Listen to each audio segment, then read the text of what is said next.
Tom, it's so great to have you on Full Story for the first time. Welcome. Thanks, Nour. It's great to be here.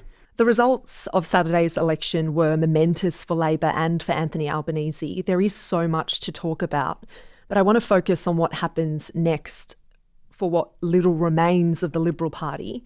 Peter Dutton had for many years been a looming figure within Parliament. We've certainly done a lot of episodes on Full Story about him and his impact on politics over the years. How do you think his absence from politics will change the next term of Parliament? It's a fascinating question, and we're going to see it play out in real time.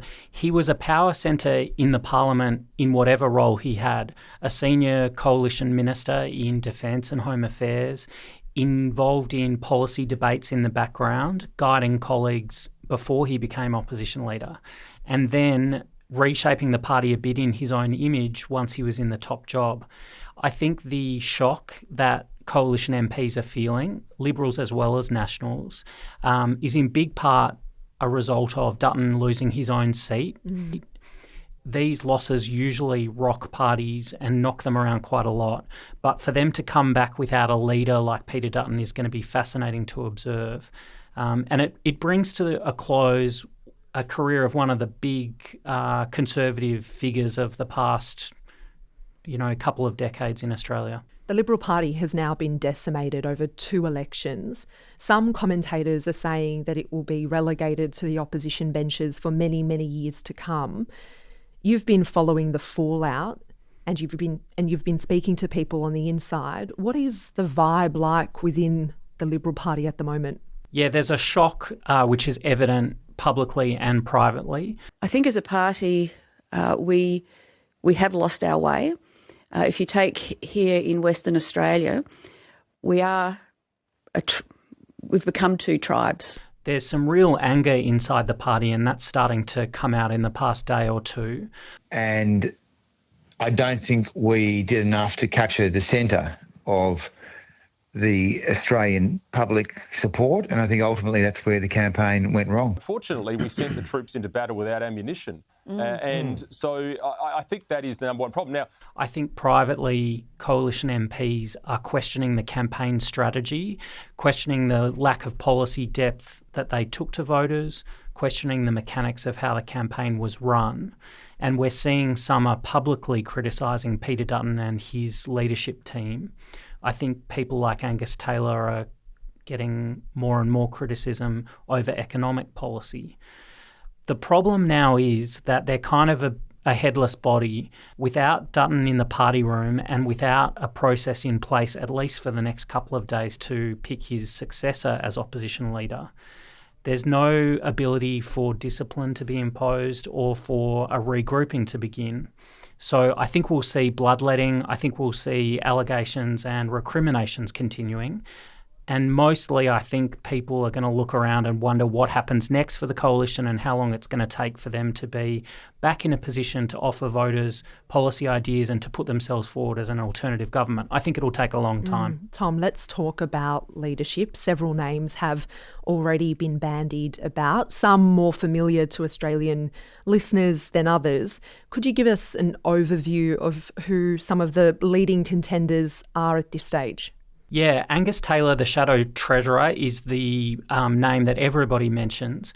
It's unclear whether he's a front-runner as such. Susan Lee, the Deputy Leader, is in the mix. She's a senior minister in the past coalition government under Scott Morrison and Malcolm Turnbull. And as the Deputy Leader, she must be considered in the top tier. The other 2 names that are being mentioned by some Liberal MPs are Dan Tehan, the former Education Minister who's had immigration in the recent opposition. He won a tough race in his seat of Wannon against the Teal candidate Alex Dyson and has put his head up over the parapet and made some commentary in the wake of the election loss. And the other name that's being mentioned is Andrew Hastie, who's been the defence spokesperson for the coalition.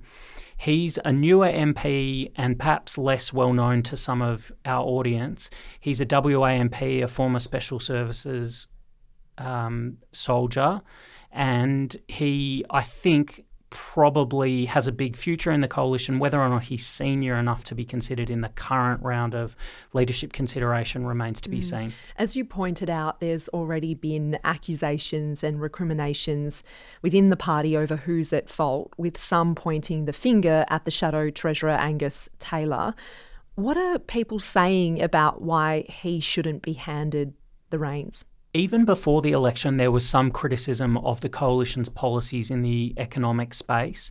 There was a breakout of discipline under Dutton and Angus Taylor in the past couple of months, and it was centred around the suggestion that traditional Liberal voters and prospective new Liberal voters weren't being attracted across to the coalition because on budget management and tax and economic reform, the offerings were pretty scant. Some of that criticism rested with Angus Taylor.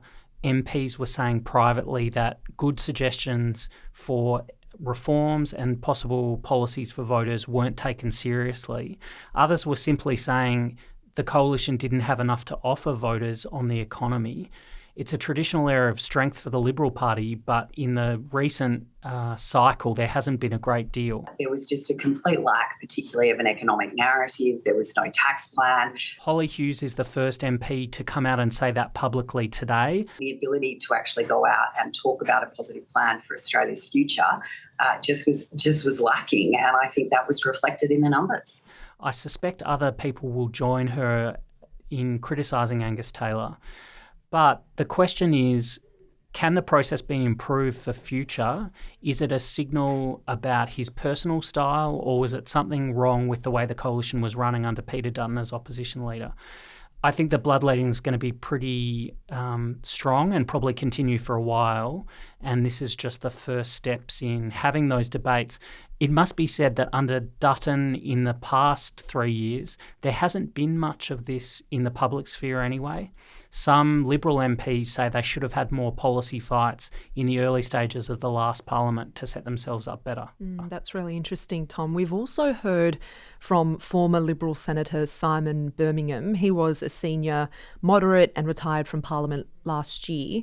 And he's offered some forthright views on what the party has done wrong and what he thinks should happen next. What's he saying? Yeah, Simon Birmingham will be a big voice in these next steps, I think. He was a senior moderate, as you say, Nour, and there aren't that many moderates left in the party, so I think it's going to fall to people like him to try and push them in the right direction. He said that the broad church in the Liberal Party that John Howard had spoken of, where social conservatives, economic conservatives, and people a little bit closer to the centre could combine, has been broken, and that has damaged the view voters have of the Liberals as a party of government. He says that they need to get back to their roots on things like economic policy and move a little bit away from the extremes, some of which we saw under Dutton, on social things, on what we might call culture wars. And interestingly, Simon Birmingham's also suggesting that the way candidates and the party's membership are selected and recruited needs to be considered. He says that it might be time for a proper discussion in the Liberal ranks about quotas for female representation in the party. It's a perennial problem for the Liberal Party in particular, and forever the suggestion of quotas or other ways to advance female representation have been pushed back on strongly by Liberals. I think Simon Birmingham is making the point that now would be a time for hard and ambitious quotas to try and catch up to Labor. Labor, since the mid-1990s, has had quotas in place, and it's in the last parliament that we saw their caucus reach gender parity. In fact, there's now more women than men in the caucus. I think Simon Birmingham's point is that that's advantageous for the party structure under Labor, but also that voters recognise the party's done the hard work. He thinks the Liberals should follow now. I thought it was interesting when he said that nothing can be sacrosanct, and I guess that speaks to that very issue.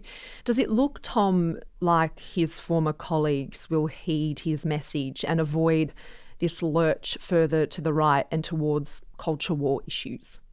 I think it's too early to say. The house is on fire right now, and the immediate challenge is putting the fire out and trying to stabilise things. Whether MPs on the right of the party, and the right flank does go quite some way, whether they believe that a more centrist message was what let them down and push for a rightward direction remains to be seen. The one signal we've seen in this area, or perhaps two we've seen, is James McGra. He's a senior Liberal National Party senator from Queensland. He was involved in some of the election night coverage. And I thought it was interesting. He said that voters had been really turned off by comparisons to Donald Trump and a view that the Liberal Party was really like the MAGA wing of the Republican Party in the United States. He said you've got to be more sensible and centrist, and said that a Reagan or Bush model would be better. These are more traditional Republican leaders and nowhere near Trump in terms of culture wars and divisive rhetoric. Alex Antic, the influential Conservative and South Australian senator, has taken a different approach. He's spoken in the wake of the election in some right-wing media. He thinks the Conservative direction is the way for the party. What we have to do is make sure that we make the Liberal Party great again. I said it, there we go. So we can make Australia great again. So that's going to be the traditional tug of war that we always see. I think it's interesting that this is such a substantial loss for the coalition. I think the Liberals are really going to have this debate in a big way in the next months and years. The coalition had hope that One Nation preferences would help it win seats. Evidently, that was not the case. The Nationals will now have a much larger share of the coalition party room. Based on who remains, Tom, what can we glean about whether the party will lean further to the right, based, I guess, on the numbers? Yeah, the Liberal Party damage is one question. The coalition is an entirely separate one. The Nationals have mostly held their numbers. They will have a bigger proportional presence in the joint party room, and that has real flow-on effects. It could potentially mean more Nationals in the shadow cabinet and more senior Nationals helping shape policy and speak in the media and kind of push the direction for the coalition as a whole. We've seen that already. Andrew Bragg, the New South Wales Liberal senator, says that the One Nation thing fell really flat with voters. He said that some traditional Liberals didn't like that the party seemed to be in bed with Pauline Hanson and the sometimes quite extreme candidates that she's recruited for that minor party. I think whether you are living in multicultural southwest Sydney or whether you are living in an inner part of Melbourne, I think that was very jarring to a lot of voters. I think it was a marriage of convenience under Peter Dutton and Pauline Hanson in the last weeks of the campaign. She was trying to shore up right-wing and conservative candidates running around the country. Mostly they were Liberal, and it hasn't worked. We've got to make sure that we don't look as if we are supporting extremist positions. So whether Andrew Bragg and people like that can convince their colleagues that staying away from One Nation, as the Liberals had traditionally done, is a better approach will be fascinating. I think a lot of mainstream voters are really turned off by Pauline Hanson and the culture wars that she likes to fight. It'll be interesting to see how quickly the Liberals make a decision on that direction, and if they do decide to distance themselves from One Nation, how that plays out. If it's going to be ill discipline in Parliament and within the coalition, there could be different approaches being taken. We might see that play in real time. Yeah, Tom, another voice that we've heard from within the Liberal Party is that of Senator Dave Sharma. I think it's certainly an existential crisis we're facing. And on Monday morning, he said that there is no way we can ever hope to be the party of government unless we rebuild. I don't think we should underestimate or understate the gravity of the challenge we're facing. Is there a real prospect that the party may struggle to even hold together? What happens if the Liberal Party cannot be rebuilt? I think they will rebuild. I'm always conscious of avoiding some of the traps that you can fall into when you're commentating immediately after an election. I think the Liberal Party will rebuild and will be able to find a kind of new identity for itself, but it's going to take a long time. They'd need to win something like 30 seats at the next election. I think most people probably agree that this is a 2-election prospect. That would mean Labor in power for something like 3 terms. That's why Anthony Albanese is looking so chipper today, by the way. But Dave Sharma's point, I think, is that if the Liberal brand itself remains so damaged and so toxic with voters, then there's probably not a lot to start rebuilding from. How that spreads out might be determined by who the new leader is and which kind of MPs end up on the front bench and in powerful positions. Then the secondary question is things like relations with the Nationals and looking at some of the policy positions that voters have really rejected. I think nuclear power is a good example of that. Obviously, we saw the damage that the work from home policy did. And it'll probably flow to some of these questions about national identity as well. Welcome to country and Indigenous recognition, acceptance of people from diverse backgrounds or minorities. There's a lot of water to go under the bridge, and this is the kind of thinking that people like Dave Sharma are doing today as they look ahead what will be probably a long period in opposition. Tom, you mentioned relations with the Nationals. What does this all mean for the future of the Liberal National Coalition? Are you getting a sense, speaking to people inside the coalition, that they could split, that they could part ways? I haven't seen serious suggestion that there could be a split. It's not uncommon for that kind of debate to happen immediately after an election loss, particularly a thumping one like this. But I think it's in both parties' self-interest to be in coalition with the other. Neither would get anywhere near winning an election without the other.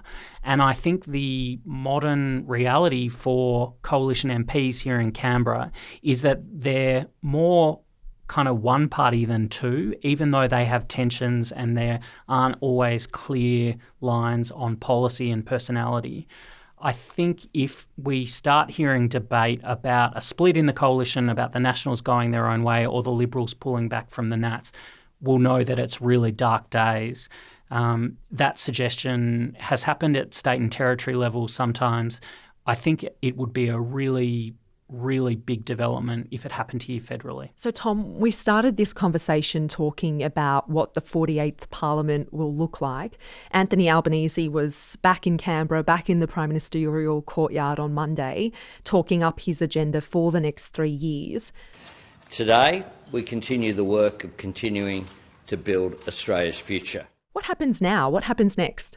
He says it's back to business as usual, back to work as soon as possible. He's talked about consulting with caucus colleagues, and there's going to be a lot of them who are new for the first time, about the shape of the ministry. He's already having calls with world leaders and getting back to the business of being the head of government. We'll see a cabinet announced in the next week or so. I don't expect that it'll be dramatic changes to the front bench. Sometimes prime ministers can lose friends pretty quickly if they make dramatic change to their ministry. However, the balance within Labor's caucus shifts a little bit. There'll be state and territory tensions. Factions will want more representation on the front bench. Personalities will want their hard work to be recognised. So it's an unenviable task in some ways, even though Anthony Albanese is probably at the height of his powers right now. So if we expect that to take a little while and we expect the coalition to take a while to get their new leader in place, probably that means a return to Parliament sometimes toward the end of May or perhaps in early June. Anthony Albanese will want to be seen to have work underway pretty quickly, and won't want voters to think that the win has gone to his head. He said that the first legislative action will be the cut to HECS debt for higher education students. That policy was a real winner for Labor at this election, and parties including the Greens have acknowledged that. So, yeah, I think we're going to see him trying to show that he's barely missed a beat and that things are progressing for Labor. The coalition might take a little bit longer to get their house in order. So back to business for Anthony Albanese, but certainly just the beginning of what's looking likely to be a very fractious and public debate about the direction of the Liberal Party. Thanks for taking us through all that, Tom. It's a great pleasure. Thanks a lot, Nour.